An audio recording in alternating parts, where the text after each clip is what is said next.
It's all yours, Thomas. All right. Well, welcome everybody.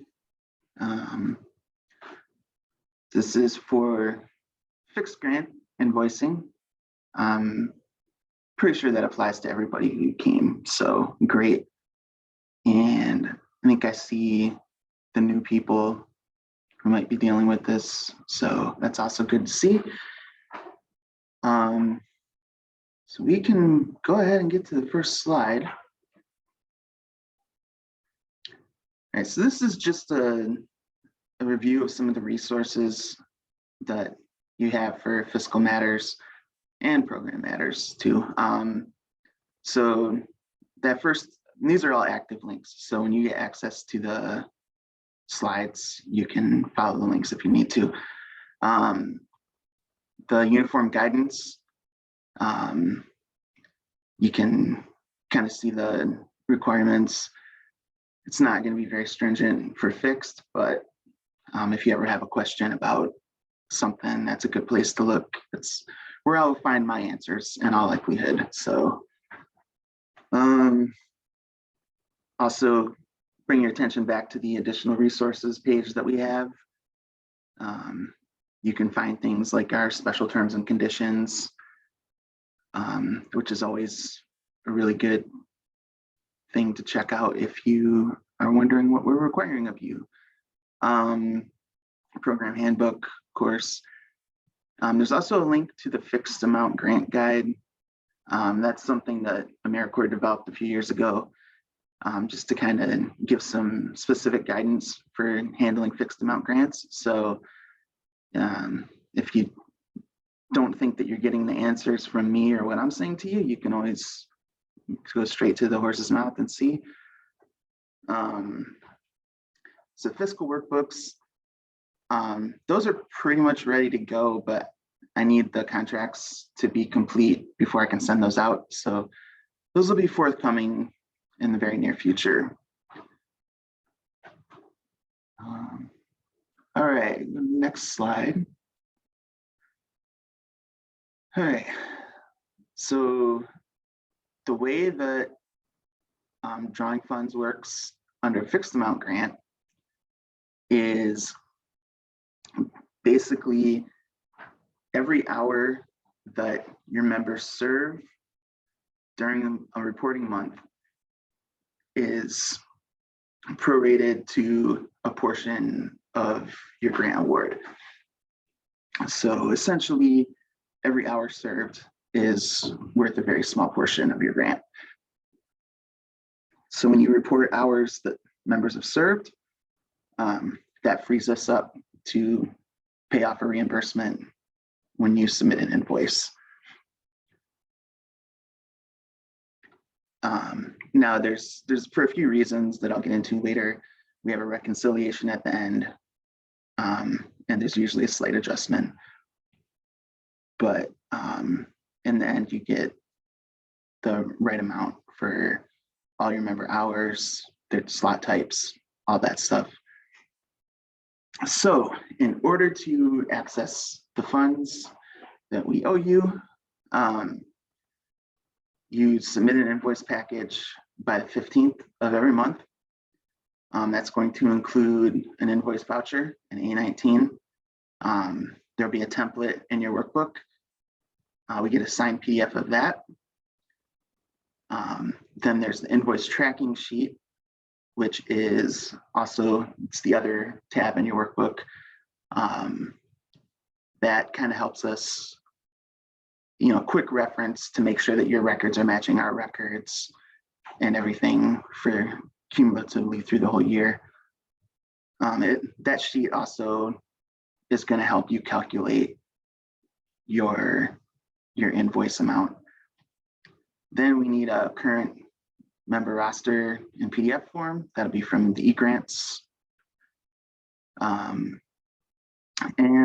finally, your timekeeping system. So we'll need a report. It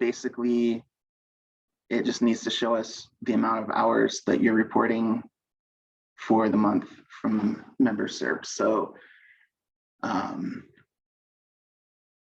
I think that every program here has a system in place.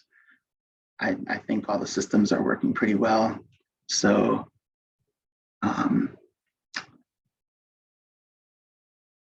yeah, I know that there's some brand new people here. So I'm going to pause here and just see if anyone has any questions.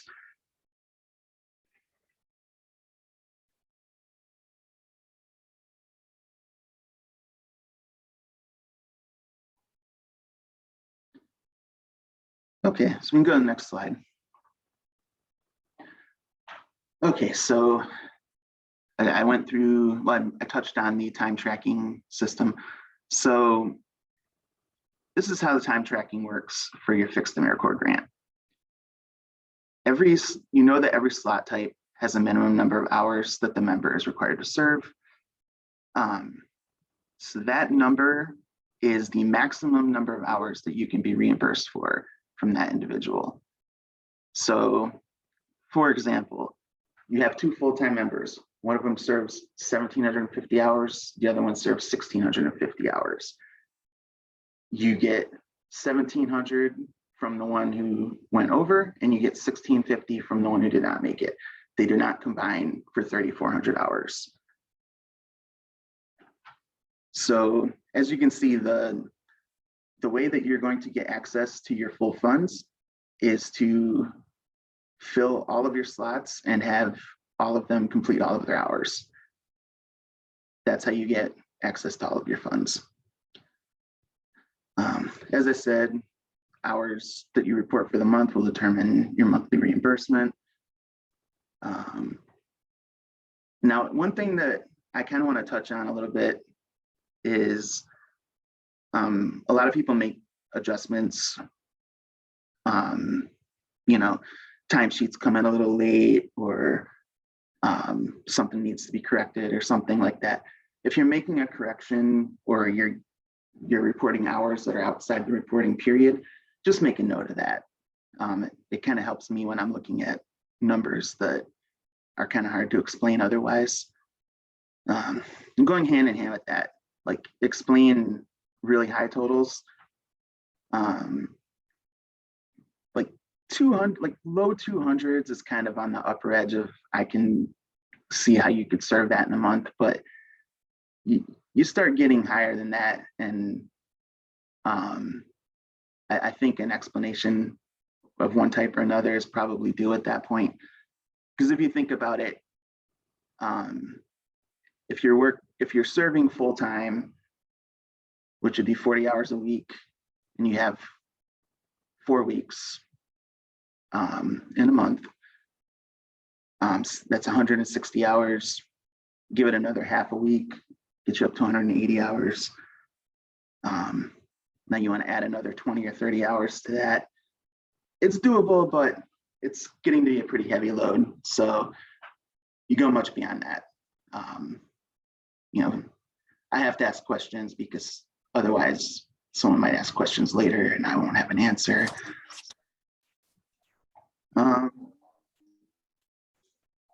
Yeah, and just ideally your time tracking tool accurately reports current month, shows a cumulative total for the year, and removes hours exceeding the maximum as you get close to the end of the year. And I'm sorry, was there a question?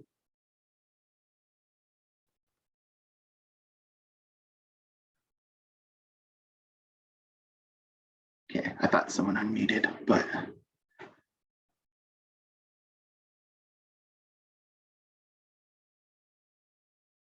All right,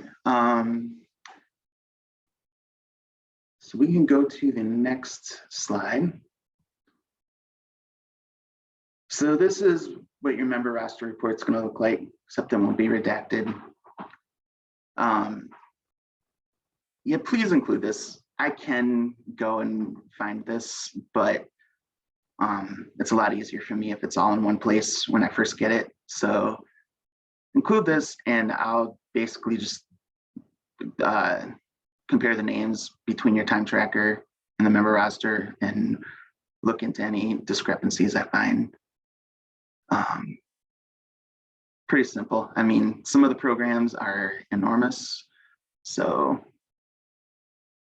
kind of an important check to make sure. So that's what that report looks like at any rate. Next slide. Okay, so this is what your invoice is going to look like. So basically there's this page, which this is like the top half of it. So we want this page to be a PDF that's signed. Then you also include the workbook for the month, which will have this, as well as the second page of the workbook, which we'll get to. And you'll make sure that you've updated the date and everything, because I know a lot of the stuff tends to stay the same, and you just kind of fill out what changes. So make sure the date's one of those things that changes. And we go to the next slide. So this is the second page of the workbook. This is the tracker. So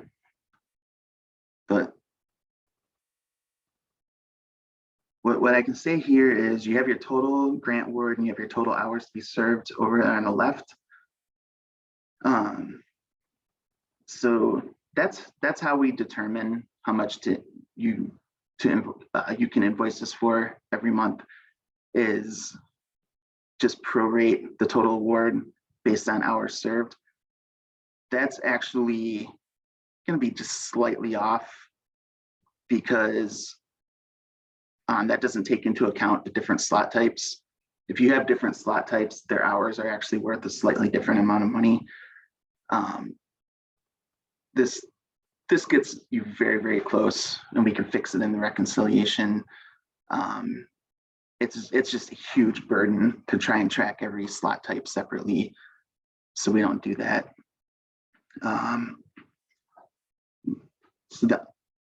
So basically, you're going to put in the last day of the month that you're invoicing for, number of hours that you have in your tracker report, right?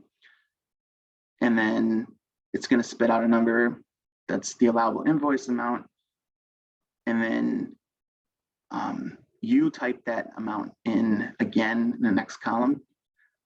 The reason it's important to use the last column there is because the formula will give you rounding errors.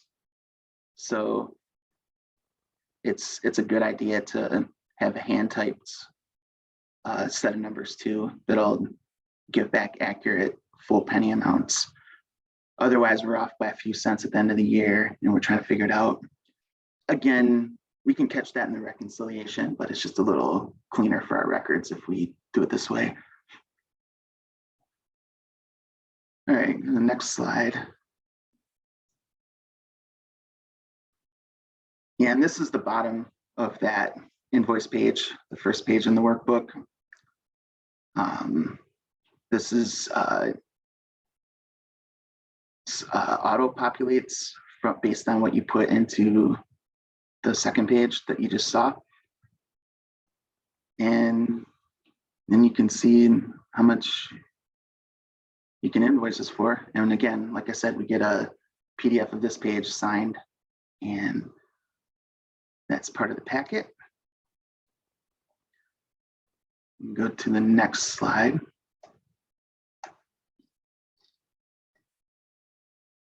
Okay, so I mentioned before the reconciliation.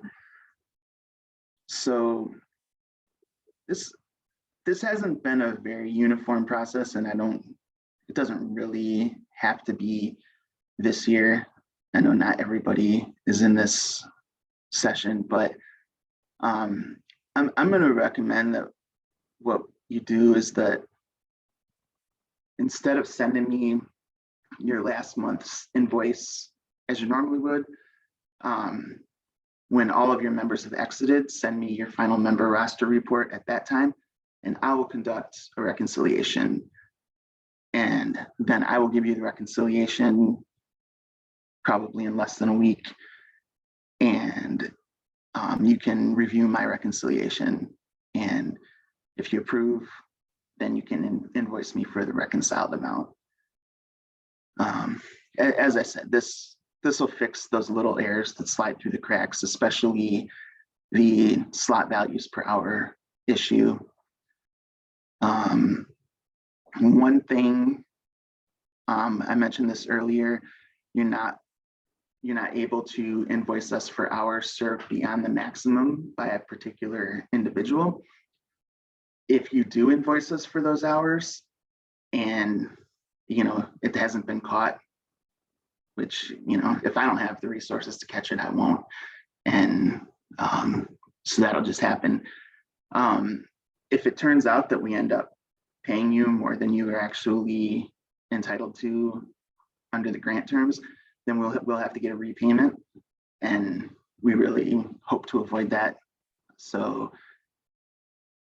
again, like, we can catch these things in the reconciliation, but it's just a headache for everybody involved. So it's easier to just keep an eye on it and make sure these things don't happen. So that's what the reconciliation is going to look like, more or less.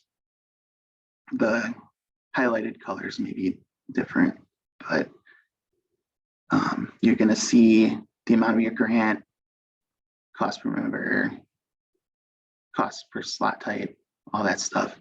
And you'll see how many members completed their term for each slot type. And then there will be a list of members who did not complete their term and what percentage of their hours they served and what the value of that is. And all of that will be added together.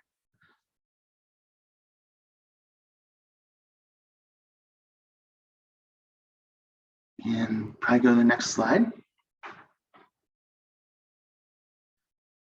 So it's pretty light fiscal reporting for a fixed grant. In the mid-year, we may collect unexpended funds report.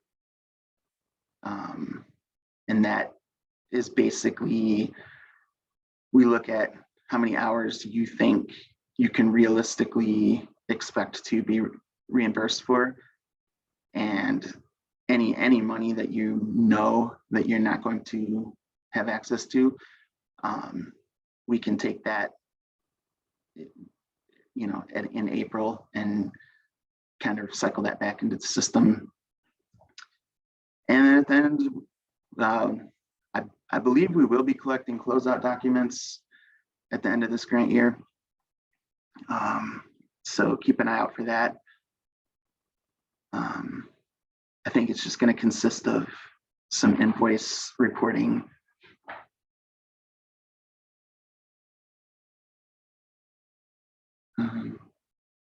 Anything else you'd add, Robin? I don't think so. Just keep in mind during this time of year, it is always interesting. We are forward forecasting for program year 22-23, which is FY22.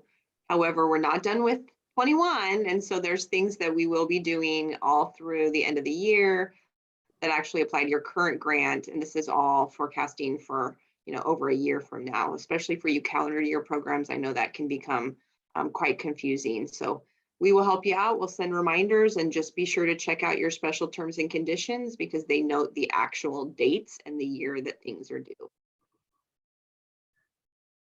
Thanks, Robin. An excellent point. I was thinking about this year for closeout. Next year, we may or may not collect closeout documents in terms of the upcoming program year.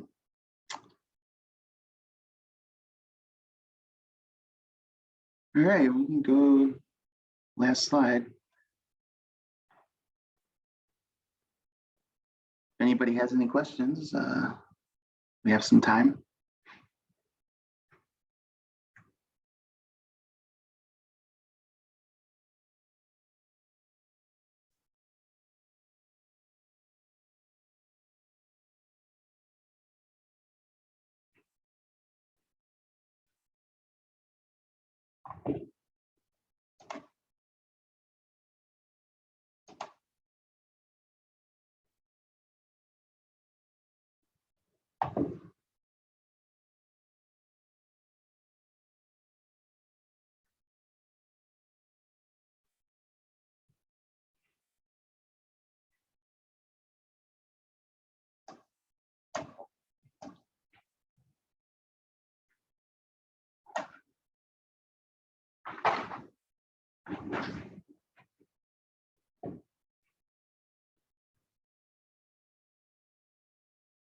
All right, well, it's pretty straightforward doing this once you get the basic concepts. So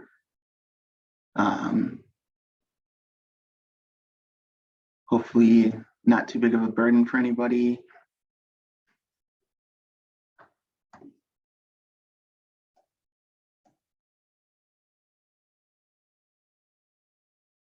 Yeah, you bet, everybody. And of course, you know, if questions come up once the stuff's in front of you, you know, I'm here to answer. So thanks everyone for attending.